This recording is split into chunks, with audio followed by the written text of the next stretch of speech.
Kita nga di. Isugad. Yan. Yan guys. Yung yung ginagawa nilang panggatong dito sa kanilang niluluto is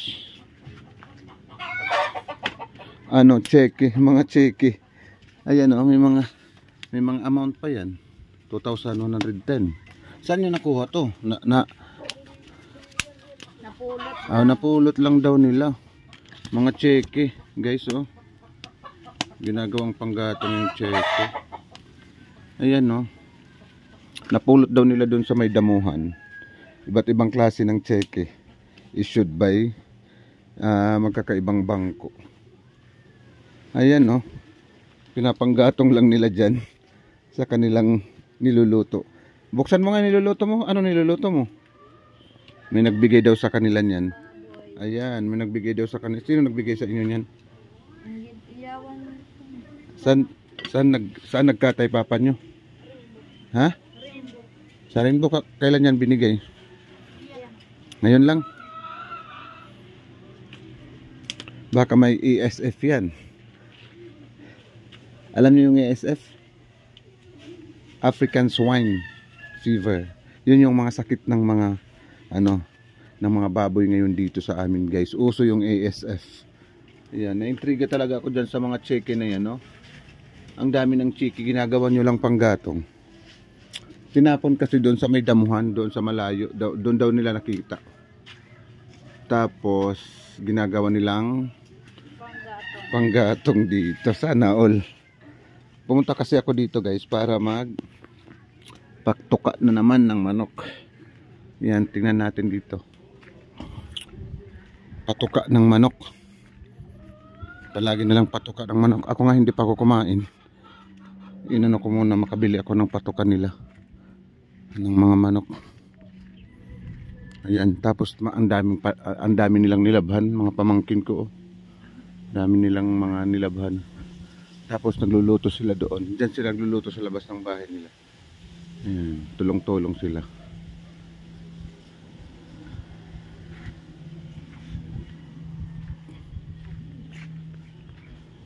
Dito, alam niyo yung breadfruit dito, ang dami na ng bunga.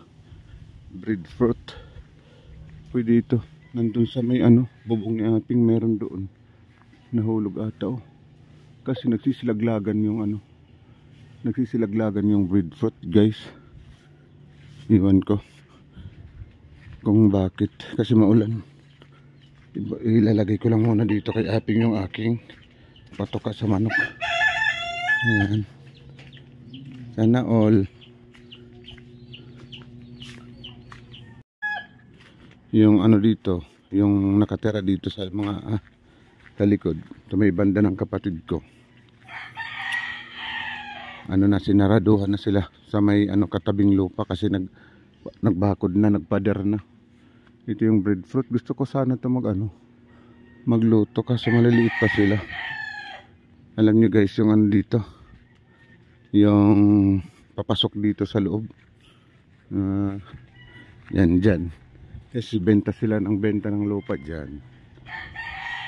Katapos dyan, ayan, oh, pinader na dyan. Papunta doon sa labasan. Kalsada. Problema ngayon yung pagdaan dito. Yan, bahay Tatay Pili doon, oh. Nakapader na yan. Pati doon nakapader na din. Sana all. Butan dulaw. Para mahamot. Damo at dulaw. Tikala nga rin mo butan tikala gyap. Ito man. Balik tayo dito sa mga yung cheke, yung pera, pinapanggatong nyo lang, Mikay. Asan papa nyo? Tutulog.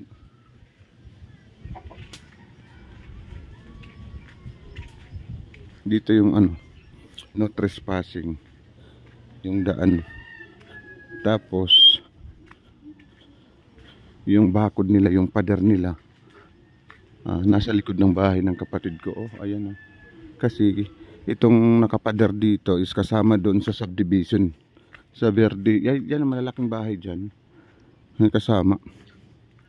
Pero yung nagde-develop nito, dito nadadaan yung mga tao dito. Yung nagde-develop nito is ano, Verde. Pag bibili ka dito ng lupa, sila na magde-develop. Ayan o, nakapader na dyan lahat.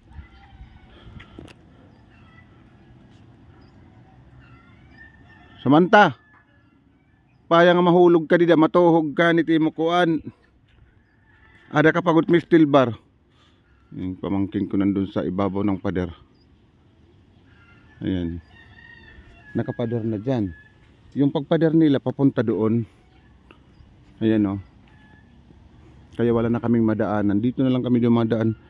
Ewan ko kung isasagad pa dyan. Dyan sa may kawayan na yan. Ayan, ayan na. Yan, itong kawayan na to na ano na, panggatong na kawayan. Dyan, hanggang dyan yung pader nila. Hanggang dito oh. Ito yung existing ano, daanan namin noon. Papunta dyan talaga sa ano, sa gitna. Ayan. Kasi dinidevelop na dito eh. Yung Verde subdivision. Yung mga bahay dito sa subdivision na yan. Yun yung ano, ganyang kalalaki yung mga bahay dapat. Bawal daw yung maliit. Yan, 2-story house. Papunta yan doon sa ano, sa kalsada. Kasama pa dito. Pagkatapos punta ka dito. Ayan oh. Hanggang dyan sa may yero na yan. Yung may yero na yan, tinabunan para wala nang dumaan. Tapos papadirin din dyan hanggang sa dulo ng lupa ni Tatay Pili. Yan. Dito sa may saging, papunta dyan sa may saging din. Dyan yung pader. Yan. Pinagpuputol na dyan yung kahoy. Nag-clearing na sila. Dyan. Tapos yung pedicab, ang kapatid ko hanggang dito na lang, hindi na makadaan kasi doon kasi nakapader na. Hindi na garahe doon sa kanila. Hanggang dyan na lang. Oh, mayroon din nakasulat dyan, private property, no trespassing. Tapos dito yung daan. Itong daanan na to, yung mga dadaan na lang.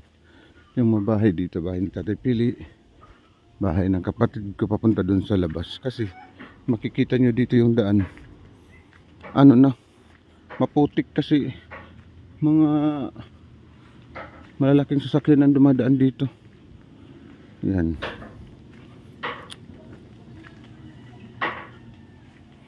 Bahay nila Marites. Itong ano, dalandan.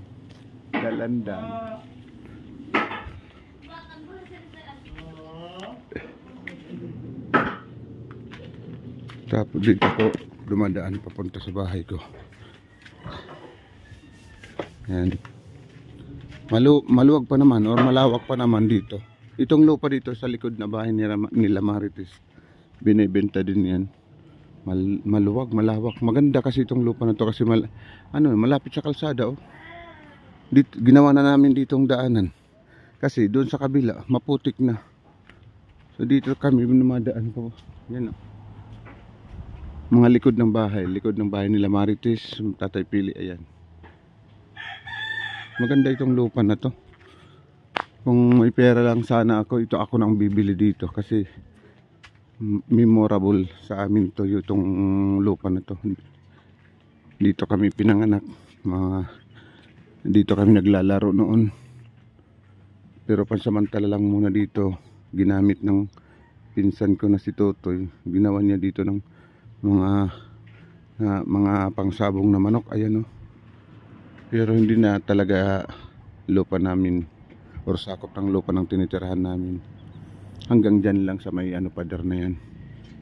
Hanggang sa likod ng mga bahay. Kita nyo naman, yan dyan na yung kalsada oh.